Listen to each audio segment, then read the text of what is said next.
Hey everybody, this is Dustin, your RV specialist. So I'm looking at a Nash, it's a 2022, and I'm still doing an exterior evaluation on it. And so one of the things I wanted to point out, which was really nice, is, again, all the moldings on the coaches, whether it be compartment doors, side moldings, wall moldings, they're all pre-drilled every 6 inches. So something I wanted to bring up about Nash and Arctic Fox and Outdoors RV is they typically do a lot better job of sealing things. And then as you can see, this is where this is pre-drilled every 6 inches, right? Well, you see they added a screw toward the end of this molding. So they made a hole and added a screw, which is fantastic, right? And then you can see all the water that's leaking over here on the side. So this molding, I would recommend that it gets sealant on it. At one point it had it, but over the years it's kind of worn off. You can see the residue right there where it used to be.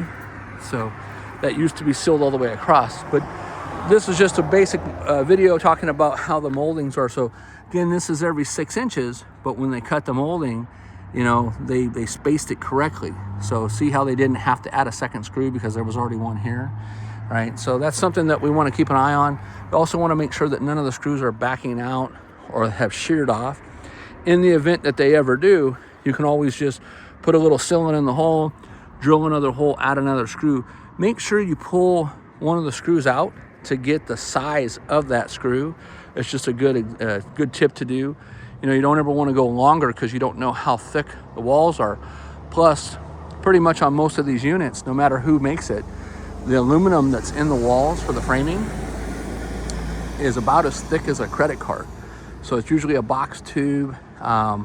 It gets its structure through different glues, whether it be vacuum bonded wall or a laminated wall, and that's where it gets its shear strength. So sometimes, depending on what they're joining, they'll go ahead and they'll put what we refer to as stuffing or blocking the aluminum channels.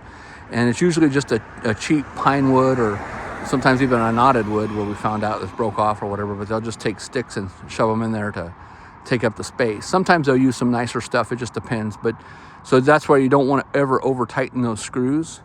If you over tighten those screws, it'll end up just stripping, and so then you'll have just a blasted out hole.